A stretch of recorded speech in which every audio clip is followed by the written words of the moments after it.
اما بعد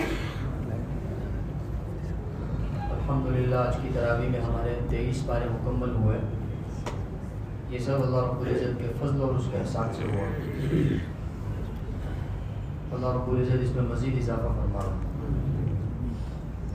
ہماری سورہ نور کی تفسیر چل رہی تھی جس میں گزشتہ تفسیر میں اللہ رب العزت نے گھر میں داخل ہونے کے آداب بیان فرمائے اور ساتھ ہی ایمان والے مرد اور ایمان والے عورتوں کے لیے کچھ اہم احکامات نازل فرمائے تھے پاک دامنی کے لیے. گویا کہ پردے کے احکامات اللہ رب العزت نے نازل فرمائے مستورات کے لیے. اب اسی صورت کے درمیان میں اللہ رب العزت ایک بہت خاص بات ارشاد فرماتے ہیں. اللہ رب العزت کی یہ عادت ہے, اللہ رب العزت کی یہ صفت ہے کہ جہاں اللہ رب العزت قرآن پاک کے اندر احکامات نازل فرماتے ہیں وہیں اللہ رب العزت اپنی ذات کی تعریف بھی فرماتے ہیں. کتابوں میں لکھا ہے کہ اللہ رب العزت کو اپنی تعریف بڑی پسند ہے. اللہ خود بھی اپنی تعریف کرتا ہے اور جو لوگ اللہ کی تعریف کرتے ہیں اللہ ان کو محبوب رکھتا ہے, ان کو پسند کرتا ہے. اللہ خود اپنی تعریف فرماتے ہیں کہ اللہ نور السماوات والارض, کہ اللہ رب العزت ہی ہے جو زمین اور آسمان کی روشنی ہے. نور حقیقت میں اس کو کہتے ہیں کہ جو خود بھی روشن ہو اور دوسروں کو بھی روشن کر دے. تو یہ صفت تو صرف اللہ رب العزت ہی کی ہو سکتی ہے کہ اللہ وہ ہے جو خود بھی روشن ہے اور اس کے ذریعے سے, اس کے امر کن سے اللہ رب العزت نے زمین آسمان اور زمین اور آسمان کے درمیان تمام چیزوں کو کیا کر دیا, روشن کر دیا, ان کو وجود بخشا. طرح طرح کی مخلوقات کو اللہ رب العزت نے پیدا فرمایا. اللہ رب العزت یہاں اپنی تعریف کیوں کر رہا ہے؟ اللہ رب العزت اپنی تعریف اس لیے کر رہا ہے کیونکہ اللہ رب العزت کے احکامات جو اللہ رب العزت نے نازل فرمائے ہیں ان کو دل و جا سے قبول کرنے کے لیے ایمان والے کے دل میں اللہ رب العزت کی محبت ہونا ضروری ہے. اور محبت جس ذات سے ہو وہ ذات کیسی ہونی چاہیے؟ بالکل کامل ہونی چاہیے, مکمل ہونی چاہیے. نہ اس ذات میں کوئی عیب ہو, نہ کسی قسم کی خامی ہو. اور سوائے اللہ رب العزت کی ذات کے کوئی بھی ذات ایسی نہیں ہے جس میں نہ کوئی عیب ہو نہ خامی ہو. صرف اللہ کی ذات ایسی ہے جو بالکل روشن ہے, منور ہے. اللہ رب العزت کے یہاں تاریکی کوئی نہیں ہے. لہذا اللہ رب العزت ارشاد فرماتے ہیں اللہ نور السماوات والارض, اللہ ہی ہے جو زمین اور آسمان کی روشنی ہے اور جو تمام چیزوں کو روشن کرنے والا ہے ہدایت کے نور سے. دو طرح کی روشنی ہوتی ہے نا, ایک ظاہری روشنی ہوتی ہے, ایک باطنی روشنی ہوتی ہے. ظاہری روشنی جیسے سورج کی روشنی ہے, بادلوں کی روشنی ہے, آسمانوں کو روشنی ہے, تو یہ ظاہری روشنی ہے. اور ایک باطنی روشنی ہوتی ہے جو اللہ رب العزت ایمان والوں کو عطا فرماتے ہیں کہ جو اللہ کو مانتے ہیں, اللہ کو پہچانتے ہیں, اللہ کے نبی صلی اللہ علیہ وسلم پر ایمان رکھتے ہیں. اللہ رب العزت ان کو بھی منور فرما دیتا ہے ایمان کے نور سے, تو وہ باطنی روشنی ہے. تو اللہ رب العزت فرماتا ہے کہ اللہ رب العزت ہی ہے جو آسمانوں اور زمینوں کا نور ہے. اب اس کے بعد اللہ رب العزت ارشاد فرماتے کہ جن گھروں میں اللہ رب العزت کا ذکر ہوتا ہے وہ گھر گویا کہ اللہ رب العزت کے نور سے منور ہوتے ہیں. فی بیوت اذن اللہ ان ترفع ویذکر فیہا اسمہ. اب یہ جو اللہ رب العزت کی روشنی ہے یہ کہاں پائی جاتی ہے؟ ایک تو ظاہری روشنی جیسے بتایا, ایک باطنی روشنی. تو باطنی جو روشنی ہے وہ کہاں پائی جاتی ہے؟ اللہ رب العزت فرماتا ہے کہ ایسے گھروں میں پائی جاتی ہے جہاں اللہ رب العزت کا نام لیا جاتا ہے, جہاں اللہ رب العزت کا ذکر کیا جاتا ہے. اب اس سے ہر وہ گھر مراد ہو سکتا ہے جس گھر میں حقیقت میں اللہ کا ذکر ہو رہا ہو. مسجدیں تو ہیں, مسجدوں میں تو الحمدللہ 5 وقت کی نمازیں ہوتی ہیں, ساتھ ساتھ میں قرآن پاک کی تلاوت ہوتی ہے, اللہ کا ذکر ہوتا ہے. اس کے علاوہ ہمارے گھر بھی ہو سکتے ہیں بشرطے کہ ہم اپنے گھروں میں کیا کریں, اللہ کا ذکر کریں, اللہ کی تسبیح بیان کریں, اللہ کی عبادت کریں. اس لیے کتابوں میں آتا ہے اللہ کے نبی صلی اللہ علیہ وسلم کی عادت یہ رہی کہ اللہ کے نبی صلی اللہ علیہ وسلم فرض نمازوں سے پہلے کی جو سنت اور بعض فرض نماز کی بعد کی جو سنت ہے وہ اللہ کے نبی صلی اللہ علیہ وسلم گھر میں ادا فرمایا. خاص طور پر صبح سے پہلے کی جو 2 رکعت ہے اس کی تو بڑی فضیلت ہے. بعض روایت میں آتا ہے, کتابوں میں لکھا ہے کہ جو شخص اپنے گھر میں صبح کی 2 رکعت سنت پڑھنے کا اہتمام کرے اللہ رب العزت اس کے روزی کے مسائل حل فرما دیتے ہیں.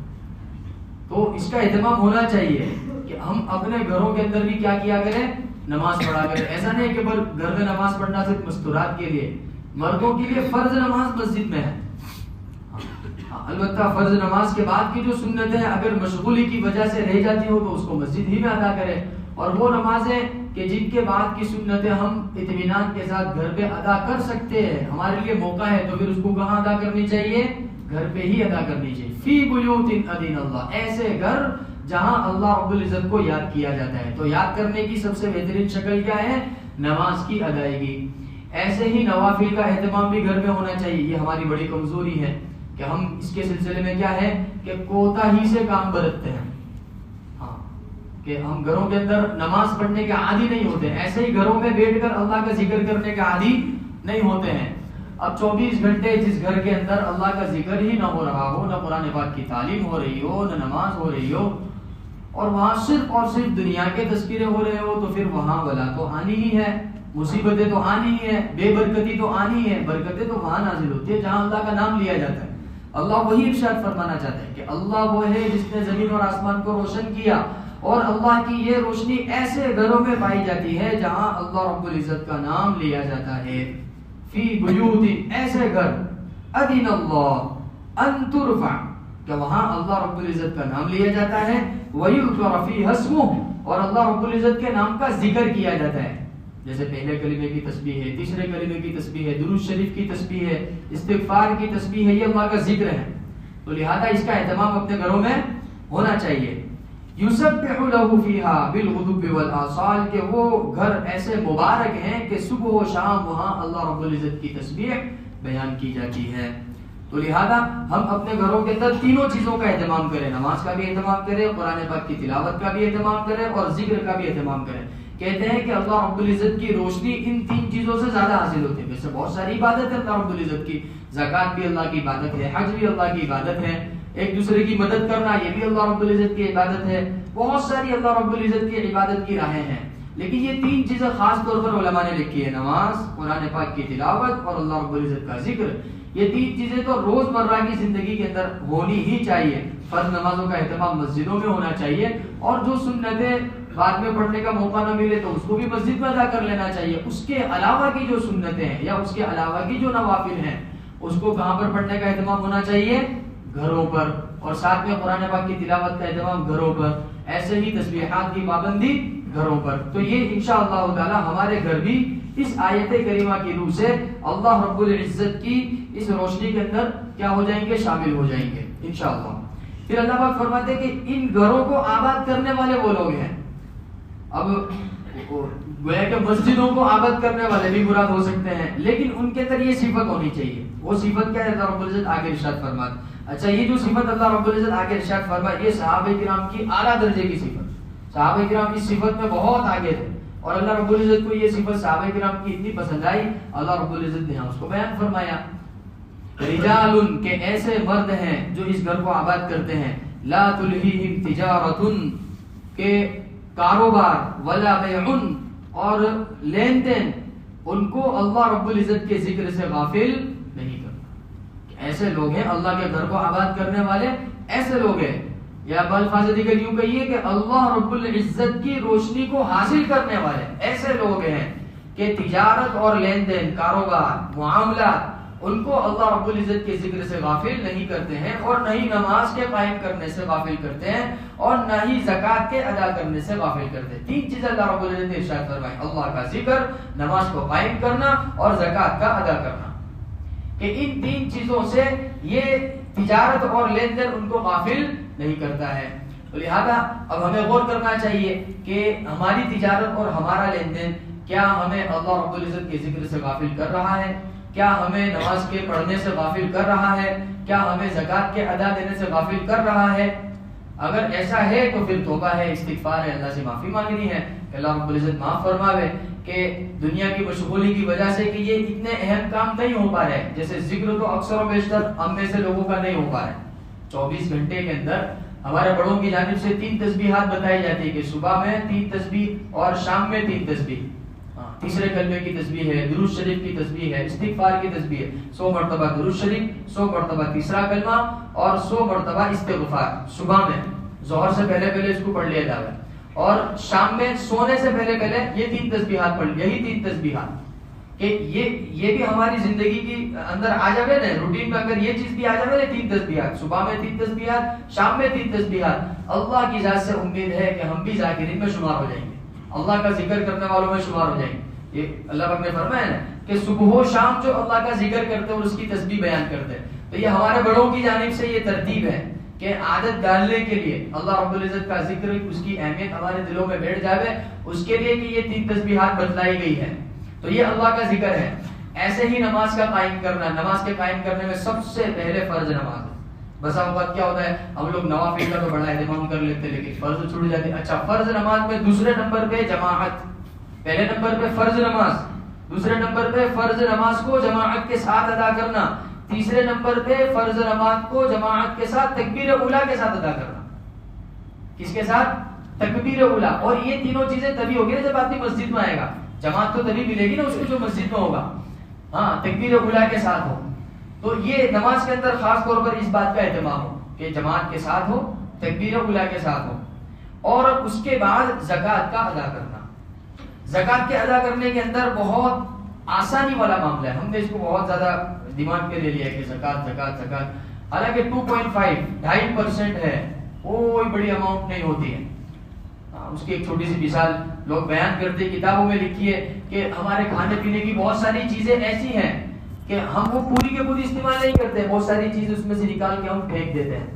فار ایگزامپل کیلے کو لے لو، تربوز کو لے لو، جتنے پھل فروٹ ہے اس کا چھلکا نکال دیا جاتا ہے، اس کے بیج نکال دیے جاتے ہیں، بہت ساری چیزیں اس کو پھینک دیا جاتا ہے، اس کو استعمال میں نہیں لیا جاتا ہے۔ تربوز تو دیکھو کتنا بڑا چھلکا ہوتا ہے اس کو کاٹ کے پھینک دیتے ہیں، استعمال میں کیا آتا ہے؟ اندر کا گودا خالی استعمال آتا ہے۔ حالانکہ قیمت کس کی ادا کرتے ہیں؟ پورے تربوز کی قیمت ادا کی جاتی ہے۔ تو پتا چلا کہ ہم اپنی ذات پر لگانے کے لیے جو چیز استعمال کر رہے ہیں اس کے اندر ہم ایکسٹرا بہت سارا دے رہے ہیں، اللہ کے نام پر لگانے کے لیے کہ ہم 2.5% نہیں نکال سکتے ہیں۔ ایسی بہت ساری مثالیں ہیں۔ تو لہذا زکوٰۃ کو اللہ رب العزت کی جانب سے انعام سمجھنا چاہیے، ہے نا، ایسا نہیں سمجھنا چاہیے کہ جس سے میرے مال کے اندر کمی ہو جائے گی۔ ہاں، زکوٰۃ کی خاصیت یہ ہے کہ جس مال کی زکوٰۃ ادا کر دی جاتی ہے وہ اللہ رب العزت کی حفاظت میں آ جاتا ہے۔ ایک واقعہ حضرت مفتی احمد خان پوری صاحب کی مجلس میں حضرت نے بیان کیا تھا کہ ایک اللہ والوں کے گھر میں ایک چور آ گیا، چوری کرنے کے لیے آ گیا۔ اب وہ جس الماری کے اندر وہ چوری کرنا چاہتا تھا اس پر ایک تالا لگا ہوا تھا، چھوٹا سا تالا تھا، اس کو توڑنے کی بہت کوشش کر رہا تھا، وہ ٹوٹ ہی نہیں رہا تھا۔ تو وہ اللہ والے دیکھ رہے تھے یہ منظر کہ وہ چور جو ہے وہ تالے کو توڑ رہا ہے۔ جب اس سے نہیں ٹوٹا تو وہ پیچھے سے کہنے لگے کہ بھائی نہیں ٹوٹے گا یہ۔ تو بولے میں نے تو بہت سارے تالے توڑ دیے۔ کہا کہ اس کے اندر جو مال رکھا ہوا اس کی زکوٰۃ ادا کر دی گئی ہے، یہ اللہ کی حفاظت میں ہے، تم کتنی بھی کوشش کر لو یہ ٹوٹنے والا، یہ سیدھی سی بات ہے۔ اس پر ہمارا یقین ہونا چاہیے اور 100% یقین ہونا چاہیے، ہاں، زکوٰۃ کے بارے میں۔ اور پھر جب زکوٰۃ ادا کر دی گئی اب بے فکر ہو جاؤ، اب انشاءاللہ تعالیٰ کوئی ہلاک و برباد ہونے کی گنجائش بالکل نہیں، قطعی گنجائش نہیں۔ اگر کہیں ہلاک اور برباد وجود میں آ رہی ہے، ہلاک اور بربادی، تو پھر ہمیں غور کرنا چاہیے کہ اس کی زکوٰۃ ادا کرنا باقی تو نہیں ہے کہیں۔ ہاں، اگر باقی ہے تو پھر سمجھو کہ ہاں یہ جس کی وجہ سے کیا آئی ہے، پریشانی آئی ہے۔ تو زکوٰۃ کے سلسلے میں یہ بات ہے کہ زکوٰۃ کیا کرتی ہے؟ مال کو پاکیزہ بنا دیتی ہے اور وہ مال اللہ کی حفاظت میں چلا جاتا ہے۔ یخافون یوما تتقلب فیہ القلوب والابصار۔ اب یہ جو لوگ ہیں جن کو تجارت اور کاروبار اللہ کے ذکر سے، نماز کے قائم کرنے سے، زکوٰۃ کے ادا کرنے سے نہیں روکتی ہیں، ان لوگوں کی ایک اور صفت اللہ رب العزت نے ارشاد فرمائی کہ یہ لوگ اللہ رب العزت سے ڈرتے ہیں، دن میں بھی اور رات میں بھی، یعنی 24 گھنٹے وہ اللہ رب العزت کے خوف میں زندگی گزارتے۔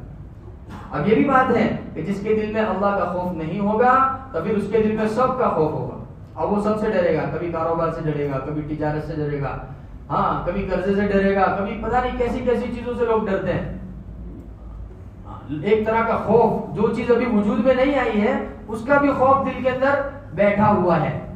ہاں، جیسے فار ایگزامپل ابھی کوئی بیماری وجود میں نہیں آئی ہے لیکن ابھی سے ٹینشن ہے کہ بھئی ایسا ہو جائے گا تو، ایسا ہو جائے گا تو، جو چیز ان فیوچر یعنی مستقبل میں جو آنے والی ہے اس کی ابھی سے کیا کر رہا ہے وہ بیچارہ، اس کا خوف منا رہا ہے، اس کی کوتاہی کے اندر مبتلا ہو چکا ہے۔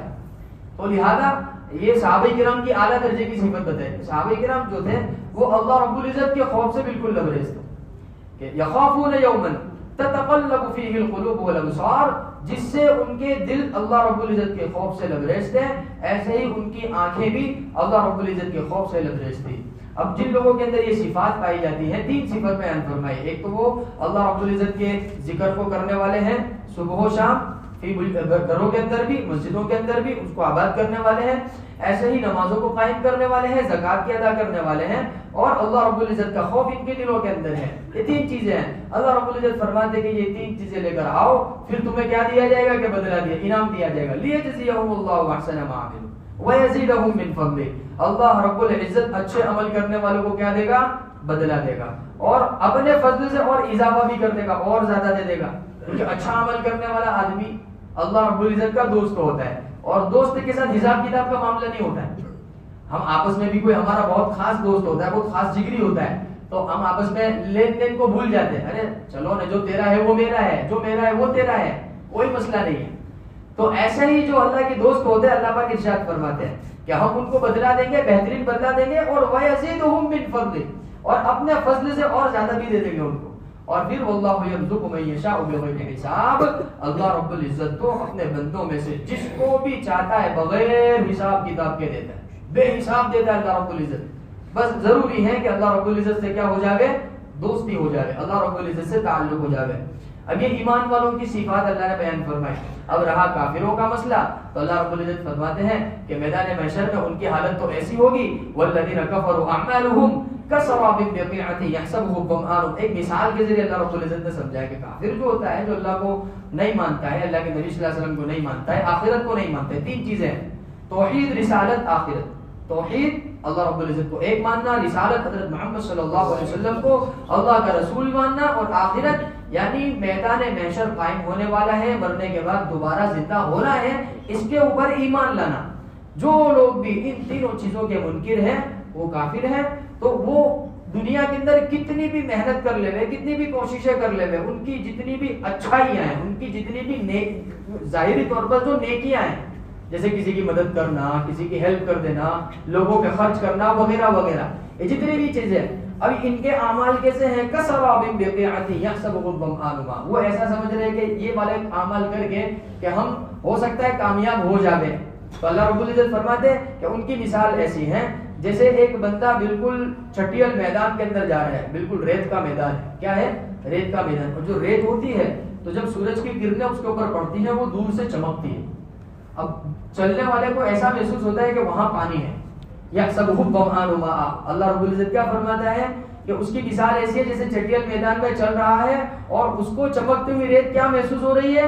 پانی محسوس ہو رہی ہے. لیکن حتی اذا جاءہ، جیسے ہی وہ اس کے قریب پہنچتا ہے، لم یجدہ شیئا، وہاں تو کچھ بھی نہیں ہے، وہاں تو چمکتی ہوئی ریت ہے. تو وہ بھی جب میدان محشر میں آئے گا کافر، تو وہ بھی یوں سمجھے گا کہ میں نے تو دنیا کے اندر بہت سارے اچھے کام کیے، بہت سارے لوگوں کی بہت سارے یہ کیا وہ کیا وغیرہ وغیرہ. تو وہ یہ گمان کرے گا کہ میرے کو تو اچھا بدلہ دیا جائے گا. تو اللہ رب العزت فرماتے اذا جاء حتی اذا جاءہ لم یجدہ شیئا، کہ وہاں تو کچھ بھی نہیں ہے، سب بالکل کیا ہے؟ 0 ہے. ووجد اللہ عنده فوفاه حسابا. اللہ رب العزت کے ہاں ان کا حساب ہوگا. واللہ سریع الحساب. اللہ ان قریب کیا لینے والا ہے؟ حساب لینے والا ہے. تو لہذا ہمیں اللہ رب العزت کا اس بات پر احسان ماننا چاہیے. اللہ رب العزت کا احسان ہے، شکر ہے کہ اللہ رب العزت نے ہمیں ایمان کی دولت سے نوازا. لہذا جب ایمان کی دولت مل چکی ہے تو اس کی حفاظت کے کیا کرنے چاہیے؟ انتظامات کرنے چاہیے، محنتیں کرنی چاہیے. موجودہ زمانے میں خاص طور پر جو دعوت و تبلیغ کی محنت چل رہی ہے، آپ یقین جانیے یہ ہمارے ایمان اور اعمال کی حفاظت اور اس کی سلامتی کے لیے ایک بہترین راستہ ہے. اللہ رب العزت نے گویا کہ ہمیں وہ روشنی کا راستہ عطا فرمایا. یہ ایک روشنی کا راستہ ہے، جس روشنی کا اللہ رب العزت نے اللہ نور السماوات تذکرہ فرمایا. اس روشنی کو حاصل کرنے کا بہترین ذریعہ، بہترین راستہ عوام کے لیے، ہم سب کے لیے وہ کیا ہے؟ وہ دعوت و تبلیغ کی محنت ہے کہ اپنے کاروبار کے ساتھ، اپنے گھر بار کے ساتھ، اپنے بیوی بچے کے ساتھ اور اپنی دنیاوی تمام تر مشغولیوں کے ساتھ بہت آسانی اور سہولت کے ساتھ ہم یہ کام کر سکتے ہیں. ہاں، بہت آسانی کے ساتھ. تو لہذا ہماری اندر کی ایک اڑن ہونی چاہیے، ہمارے اندر کی فکر ہونی چاہیے کہ اللہ نے جو مجھے ایمان دیا ہے اس کی حفاظت ضروری ہے، اور اس کے اندر دن بدن اضافہ ہو، اس کی محنت ضروری ہے۔ اور وہ محنت کیا ہے کہ یہ اللہ کے راستے کی محنت ہے، اللہ کے دین کی محنت ہے کہ دن بدن ایمان میں اضافہ ہو، اعمال میں اضافہ ہو، تاکہ کل میدان محشر میں حضرت محمد صلی اللہ علیہ وسلم کی معیت میں ہمیں بھی جنت میں داخلہ نصیب ہو جائے۔ اور یہ تو طے شدہ بات ہے، اللہ کے نبی صلی اللہ علیہ وسلم کی حدیث ہے۔ بھائی اللہ کے نبی صلی اللہ علیہ وسلم کی حدیث پر ہمارا یقین ہے کہ نہیں ہے؟ اور اللہ کے نبی صلی اللہ علیہ وسلم نے فرمایا، صحیح بخاری کی روایت ہے کہ المرء مع من احب، کہ میدان محشر میں آدمی کا حشر ان لوگوں کے ساتھ ہوگا جن کے ساتھ اس کا تعلق ہوگا، جن کے ساتھ اس کی محبت ہوگی۔ اب بتاؤ، اگر ہمارے دل میں اللہ کے نبی کی محبت ہے تو ہمیں وہی کام کرنا چاہیے نا جو اللہ کے نبی صلی اللہ علیہ وسلم نے کیا، یہی تو محبت کی دلیل ہے۔ اور ہمارے نبی صلی اللہ علیہ وسلم نے کیا کیا؟